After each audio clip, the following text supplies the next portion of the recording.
Morning. Hello friends, नमस्ते। कैसे हैं फ्रेंड्स? मैंने लास्ट वीडियो आपको पैसिव वॉइस में फ्यूचर कंटिन्यूअस और मोडाल्स को इंक्लूड किया था, क्योंकि फ्यूचर सिंपल और मोडाल्स में ज्यादा डिफरेंसेस नहीं है। और आज टेंस के लास्ट पैसिव वॉइस, जो फ्यूचर परफेक्ट के नाम से जाना जाता है। वैसे फ्यूचर परफेक्ट के पैसिव वॉइस की उतनी जरूरत नहीं होती है, उसके बावजूद भी हमें इसके नॉलेज का होना बहुत जरूरी है, क्योंकि कई बार इसे नहीं आने के कारण गलतियां हो सकती है। वैसे फ्यूचर परफेक्ट के पैसिव वॉइस बहुत कम क्वेश्चन में, खासकर बोर्ड एग्जामिनेशन में कम पूछे जाते हैं, लेकिन कंपटीशन एग्जाम में तो कोई पता नहीं होता है। इसलिए फ्रेंड्स, आज हम लोग फ्यूचर परफेक्ट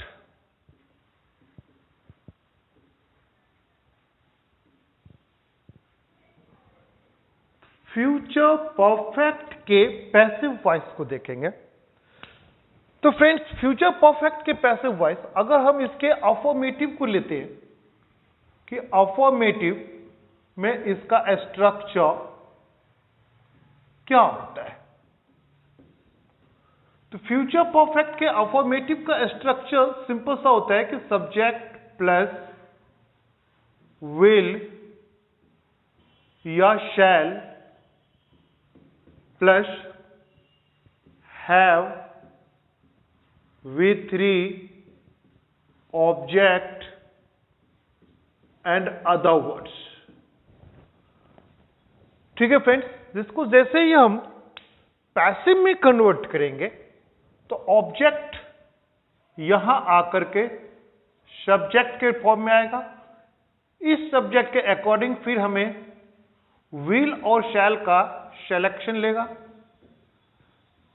तो इस subject, according to this subject, we have to select which will be suitable for the subject, will or shall, then have with all, and extra word should be been, and then V3 should be your same, other words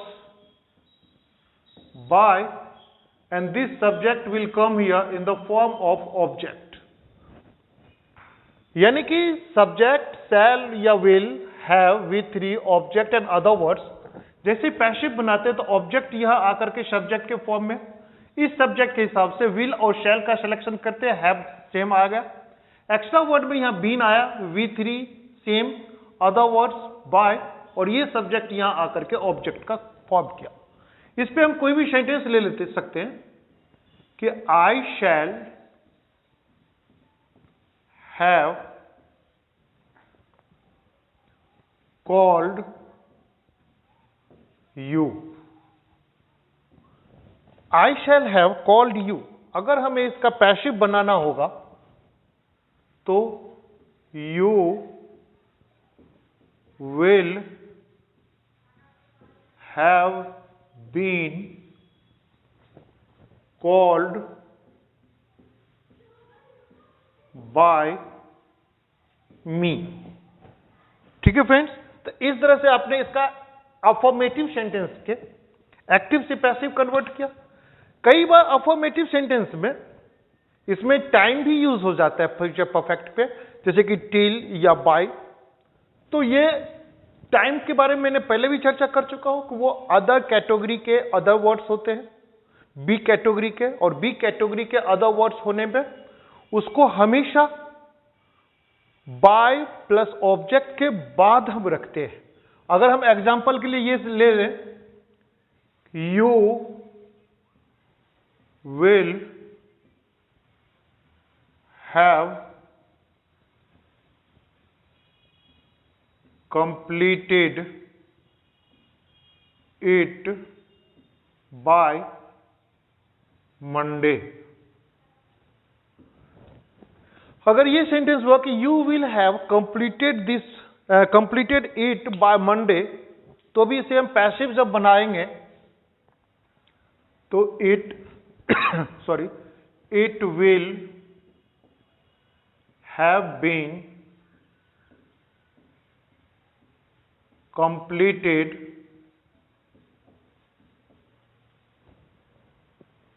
by you by Monday. Easy. अब अगर इसके negative हम देखते हैं तो affirmative और negative, negative में अगर हम कुछ भी लेते हैं तो इसमें भी कोई फर्क नहीं है, केवल नॉट इंक्लूड करना है। सब्जेक्ट प्लस विल या शैल प्लस नॉट हैव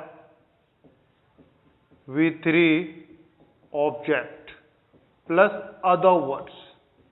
बस इसे पैसिव अगर हम बनाएं तो बहुत इजी वे में ऑब्जेक्ट यहां आकर के सब्जेक्ट, इसके अकॉर्डिंग हम विल या shall, not, have plus been, V3 other words, by और सब्जेक्ट यहां आकर के ऑब्जेक्ट में आएगा।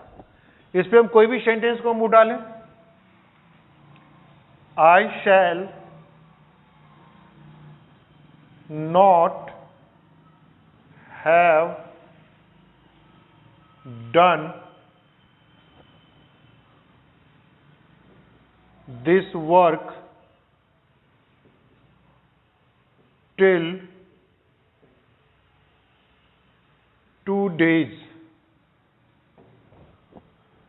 तो अदर इसका ऑब्जेक्ट तो दिस वर्क है, इसको हम उड़ा लेते हैं कि दिस वर्क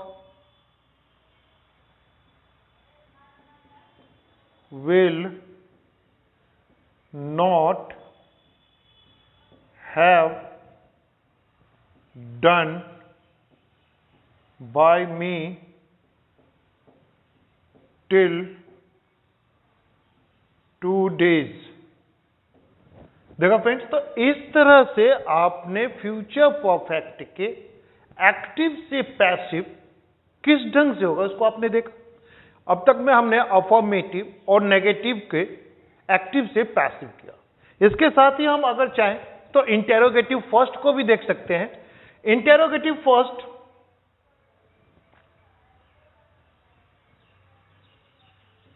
ये स्टार्ट होता है विल या shall plus subject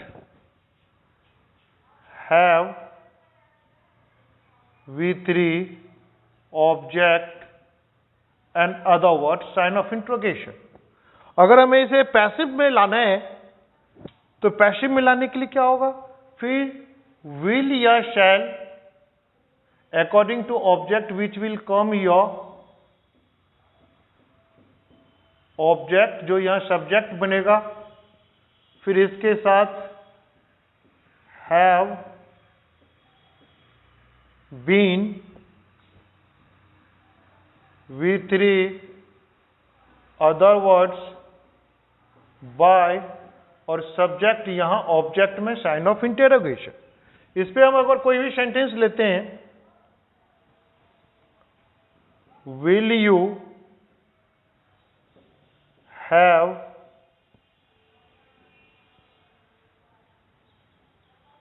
taught me it by Monday? Will you have taught me it by Monday? तो फ्रेंड्स, इसका जैसे हम पैसिव बनाएंगे तो क्या होगा, shall I have been taught it by you by Monday।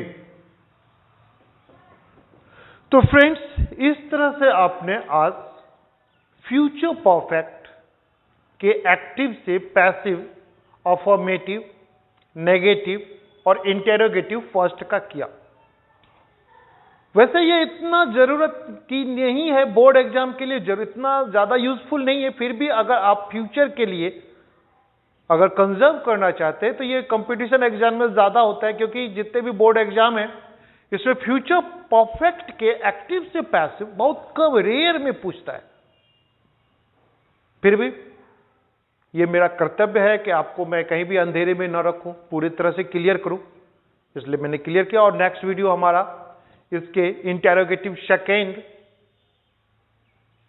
Future perfect का होकर कंप्लीट हो जाएगा। उसके बाद इंपैरेटिव सेंटेंस के एक्टिव से पैसिव को जरूर देखें, वो बहुत ज्यादा यूजफुल है, बहुत ज्यादा उपयोगी है।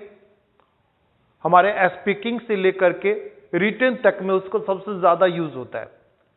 ठीक है फ्रेंड्स, तो वीडियो कैसा लगा कमेंट्स करें, अगर अच्छा लग रहा है तो दूसरे को भी लाभ उठाने दें। ठीक है friends, thank you, have a nice day.